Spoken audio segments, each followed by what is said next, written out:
Paulo era um seguidor de Jesus Cristo que se converteu ao cristianismo na estrada para Damasco, depois de perseguir os próprios seguidores da comunidade a qual se juntou. No entanto, como vemos, Paulo é melhor descrito como um dos fundadores da religião, uma vez convertido a ela. Os estudiosos atribuem 7 livros do Novo Testamento ao apóstolo Paulo. Ele foi um professor influente e um missionário em grande parte da Ásia Menor e na Grécia atual.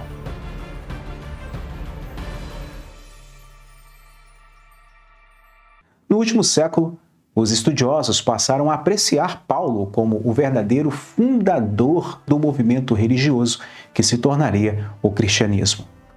Paulo era um judeu da diáspora, membro do partido dos fariseus, que experimentou uma revelação de Jesus Cristo ressuscitado. Após essa experiência, ele viajou amplamente por todo o Império Romano Oriental, espalhando as boas novas de que Jesus em breve retornaria do céu e daria início ao reino de Deus. Paulo não estava estabelecendo uma nova religião. Ele acreditava que sua geração seria a última antes do tempo do fim, quando esta era seria completamente transformada. No entanto, conforme o tempo passou e Jesus não voltou ainda, os pais da igreja no segundo século se voltaram para os escritos do apóstolo Paulo para validar o que seria uma última análise à criação do dogma cristão que conhecemos. Assim, Paulo poderia ser visto como o fundador do cristianismo, como uma religião separada do judaísmo. Na tradição cristã, ele é conhecido como Paulo de Tarso, pois é aqui que Lucas diz que ele nasceu, em Atos, no capítulo 9, no versículo 11, você pode conferir. Na época, Tarso ficava na província da Sicília, atual Turquia nos dias de hoje. No entanto, o próprio apóstolo Paulo indica que ele era da região de Damasco, que ficava na Síria. Você pode também conferir ali na carta aos Gálatas, onde ele fala sobre isso. Lucas forneceu muitos dos elementos padrões da vida de Paulo, se é que podemos dizer assim, mas a maioria desses itens se opõe totalmente ao que o próprio Paulo revela em suas cartas. Por exemplo, Lucas afirma que Paulo cresceu em Jerusalém, estudando aos pés de muitos que seriam considerados os primeiros rabinos do judaísmo normativo e, eventualmente, tornando-se um membro do conselho ou do sinédrio. O próprio Paulo diz que visitou Jerusalém apenas 2 vezes e, mesmo assim, sua permanência foi de poucos dias. O que fazemos a respeito dessa aparente contradição? Por um lado, Lucas tem uma agenda muito óbvia e sua apresentação de Paulo como alguém que obedece voluntariamente a qualquer ditame de Jerusalém, consultando-os e constantemente ali fazendo perguntas sobre como ele deve conduzir a sua missão, é algo que devemos levar em consideração. Por outro lado, Paulo também tem uma agenda alegando que ninguém humano lhe disse o que fazer, mas que foi o próprio Cristo ressuscitado que apareceu para ele e o jogo virou. Ele fala também sobre isso em Gálatas. E assim, ele continuamente descarta qualquer influência de Jerusalém em suas atividades gerais. Em última análise, geralmente é melhor consultar as cartas de Paulo sobre a versão de Lucas em termos de historicidade no que diz respeito à motivação de Paulo e o seu trabalho real. No Novo Testamento, temos 14 cartas tradicionalmente atribuídas a Paulo, mas o consenso acadêmico agora sustenta que das 14, 7 foram realmente escritas por Paulo. Vou passar a lista delas para vocês. 1 Tessalonicenses, Gálatas, Filemon, é óbvio, fica óbvio, né? Filipenses, 1 e 2 Coríntios, também é bastante óbvio, Romanos e outros. Provavelmente foram escritos por um discípulo de Paulo, usando seu nome para transmitir autoridade no que ele estava escrevendo. Entendemos que essas cartas são circunstanciais, ou que significa que nunca foram pretendidas como teologia sistemática ou como tratados sobre o cristianismo, enfim. Em outras palavras, as cartas são respostas a problemas e circunstâncias particulares à medida que surgiam várias comunidades cristãs. Elas não foram escritas como ditames universais para servir como uma ideologia, como base da ideologia cristã, mas só passaram a ter importância e significado com o tempo. Vamos falar agora sobre a conversão de Paulo. Paulo era fariseu e afirmava que, quando se tratava da lei, ele era mais zeloso e sabia mais sobre a lei do que qualquer outra pessoa. Na maior parte de suas cartas, a lei em questão, é claro que ele se referia à lei de Moisés.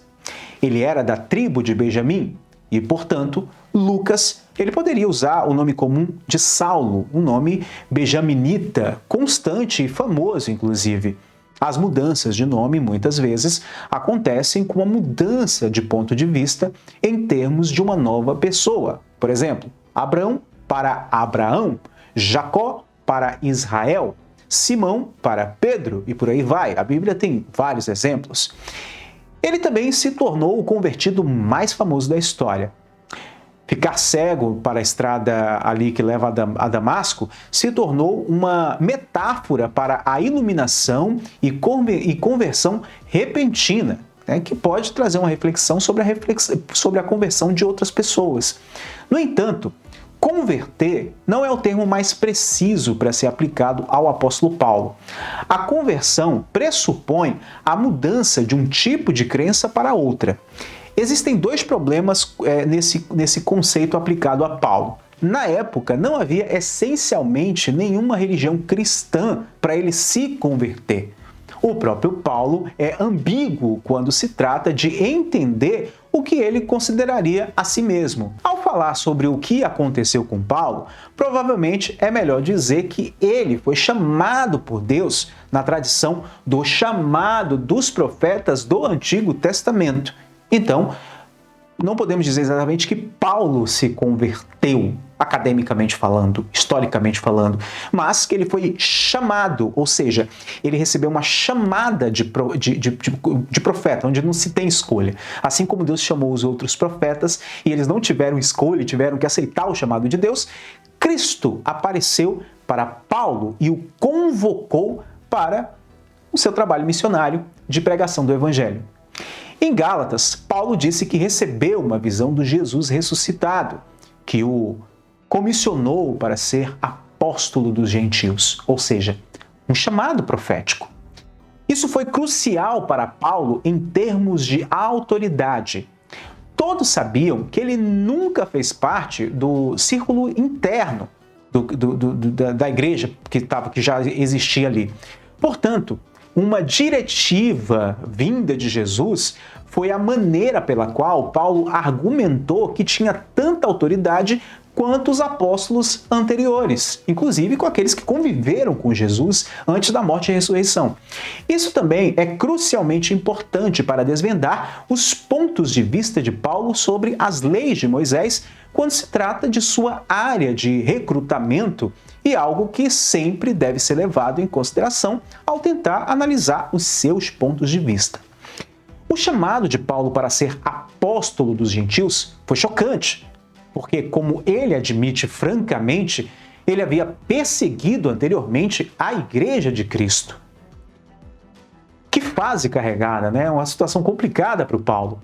A maioria dos estudiosos não consegue chegar num consenso sobre o que isso significa.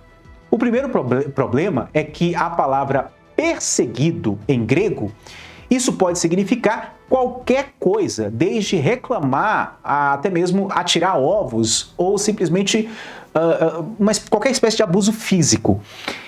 Ele nunca explica realmente, nem dá qualquer explicação sobre como ele fez isso.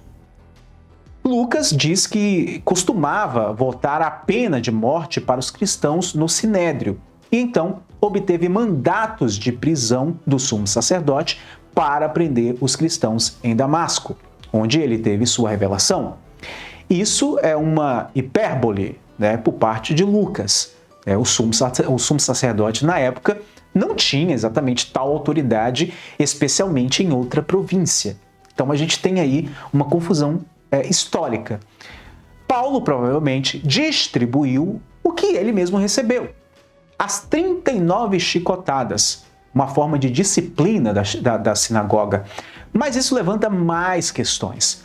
Os conselhos da sinagoga só tinham autoridade, né, com o consentimento dos membros da comunidade. Em outras palavras, Paulo teria que ser afastado disso, mas não o fez. Novamente, isso indica que ele ainda se considerava um judeu, praticante do judaísmo, e novamente, para que ele receberia os chicotes? O que os cristãos estão dizendo ou fazendo que levaria a uma ação disciplinar? Muitas teorias foram fornecidas ao longo dos séculos. Os cristãos, provavelmente, ensinaram contra a lei de Moisés. Isso é verdade quando se trata de gentios, mas nunca se esperava que os gentios seguissem a lei de qualquer maneira. Os cristãos estavam incitando as pessoas, com fervor messiânico.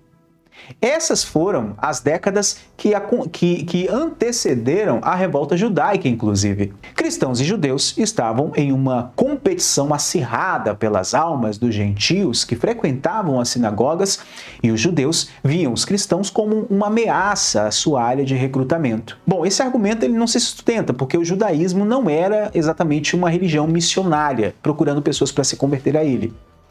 Paulo, como João, contém autocristologia. Sua experiência de ver Jesus no céu significa que Jesus já foi deificado em certo sentido para ele. E ele defendeu a adoração de Jesus, que provavelmente é o ponto de viragem entre judeus e cristãos.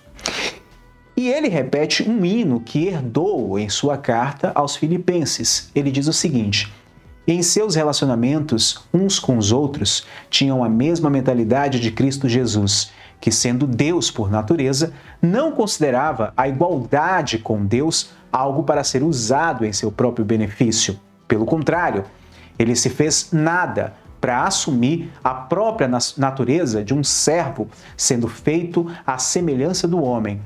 E, sendo encontrado na aparência de um homem, ele se humilhou, tornando-se obediente até a morte, e morte de cruz.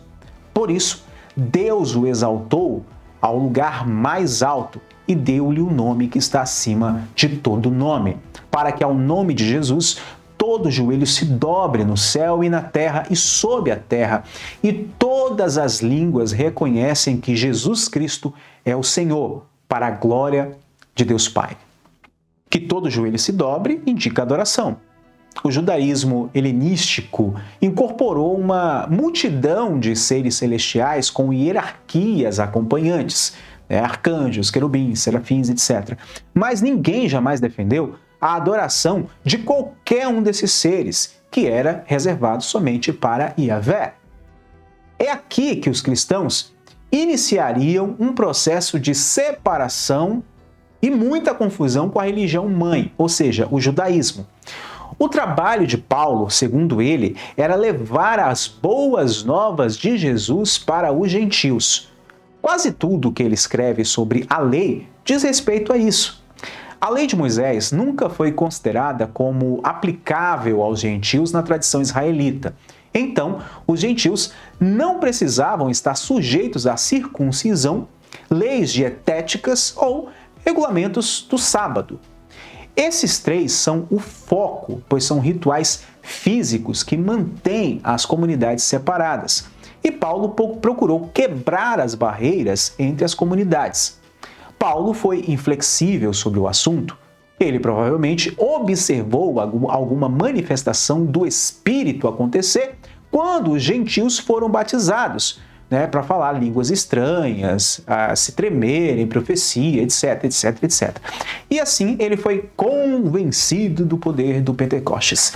Se Deus escolheu validar os gentios dessa forma, como eles não poderiam ser incluídos no reino de Deus? Mas Paulo tem um problema. Ele era um fariseu. A lei tinha um grande significado para ele.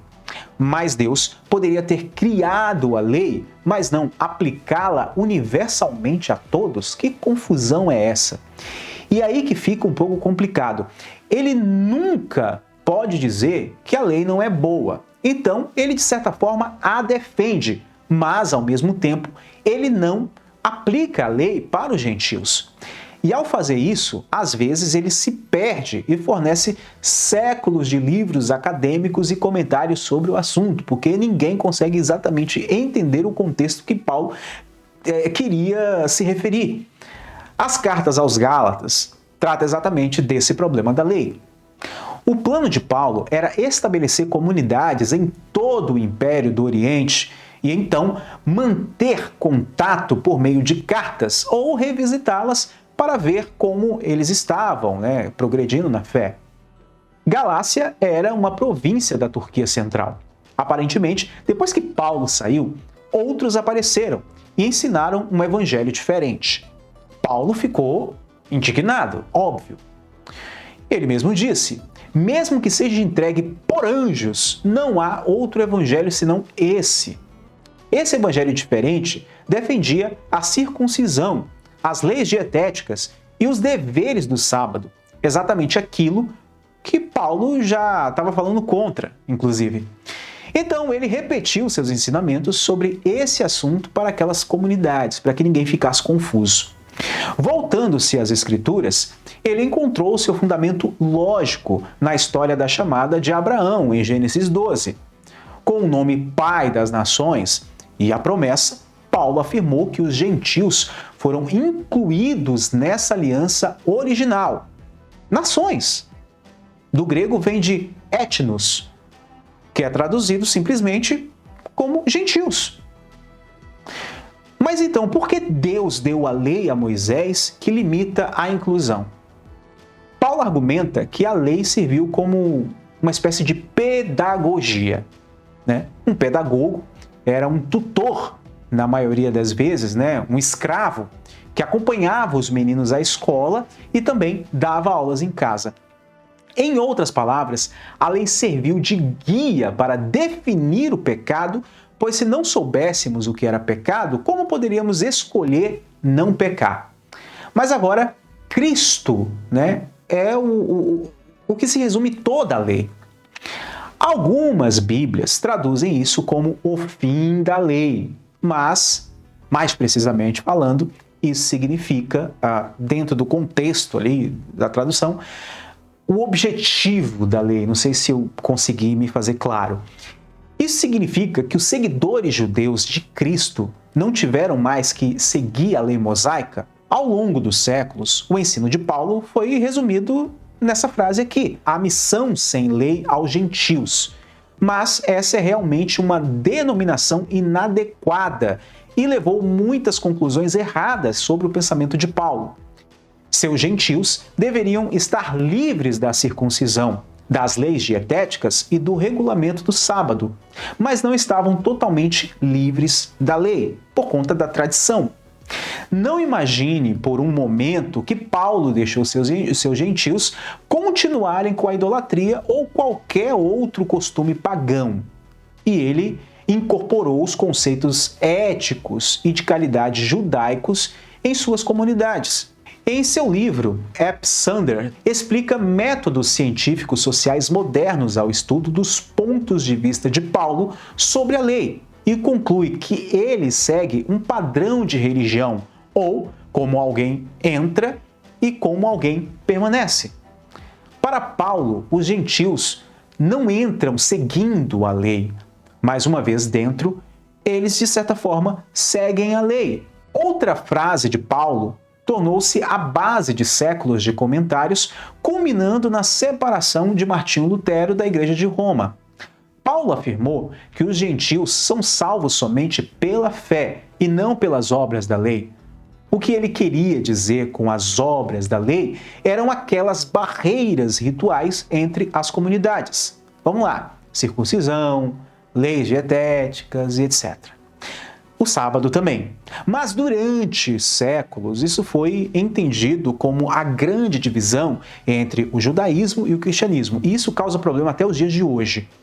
Uma leitura cuidadosa de suas cartas indica que Paulo não está se posicionando contra o judaísmo em si, mas contra aqueles outros cristãos que acreditavam que os gentios deveriam se tornar judeus e entrar na comunidade.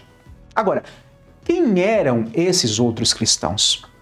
Achamos que provavelmente eram cristãos gentios, não judeus. Então, por que os cristãos gentios defendiam a circuncisão?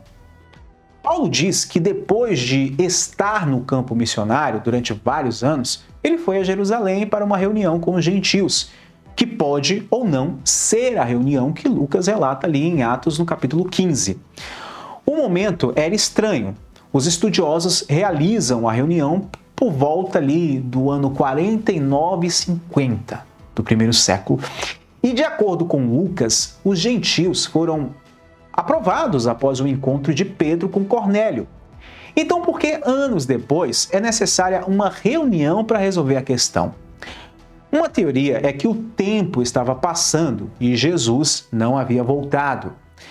Talvez alguns cristãos gentios pensassem que erraram por não se tornarem judeus primeiro e pensaram que fazendo isso ajudaria a acelerar o tempo do fim. Que cabeça dessa galera! Mas Paulo não está preocupado com o tempo da mesma maneira. Com sua própria experiência, ele decidiu que quando os gentios se voltaram para o Deus de Israel, isso foi um sinal do fim dos tempos, um elemento da tradição profética a respeito da intervenção final de Deus. Como o apóstolo dos gentios, seu papel neste grupo foi crucial para o início desses elementos finais. Em outras palavras, o reino espera que Paulo alcance o maior número possível de gentios. Uma vez que isso seja realizado, os judeus verão a luz e se unirão ao propósito, como nós vemos ali em Romanos, no capítulo 9, no versículo 11. Bom, já falamos bastante, né? Vamos falar agora sobre o fim da vida de Paulo. Como é que foi sua morte? Não podemos confirmar exatamente onde ou como Paulo morreu. O que existem são teorias. A carta de Paulo aos Romanos é provavelmente uma das últimas obras sobreviventes na qual ele disse ao público que estava indo a Jerusalém para uma visita e depois viria a Roma para vê-los, né, como os seus planos para continuar, inclusive a pregação indo até a Espanha. Lucas contou a história da prisão de Paulo em Jerusalém, onde ele, como cidadão romano, tinha o direito de apelar para um imperador romano. O livro de Atos termina com Paulo em prisão domiciliar em Roma, continuando inclusive a sua pregação. É apenas em narrativas posteriores, do século II, mais ou menos, que encontramos material lendário do julgamento de Paulo em Roma, com supostas cartas entre Paulo e o filósofo Sêneca. Após a condenação, ele foi decapitado e seu corpo enterrado fora dos muros da cidade, na estrada para Ostia, para que seu túmulo não se tornasse um santuário. Anos mais tarde, esse local se tornaria a atual Basílica de Roma, a Basílica de São Paulo, fora dos muros, e o Vaticano sempre afirmou que seu corpo repousa em um sarcófago dentro da igreja. E o que não faltam são muitos mistérios históricos sobre o apóstolo Paulo e divergências teológicas sobre seus escritos.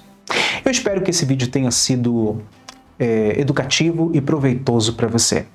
Eu gostaria de saber sua opinião sobre tudo isso aí nos comentários. Se você é novo por aqui, fica o convite para você se inscrever e ativar o sino. Se você está me assistindo pelo Facebook, fica o convite para você conhecer o nosso canal no YouTube, Origens. Marca seus amigos nos comentários e compartilha para ajudar. No mais, agradeço a todos pelo carinho, audiência e, acima de tudo, pelo respeito. Fiquem sempre com Deus. Sayonara. Shalom.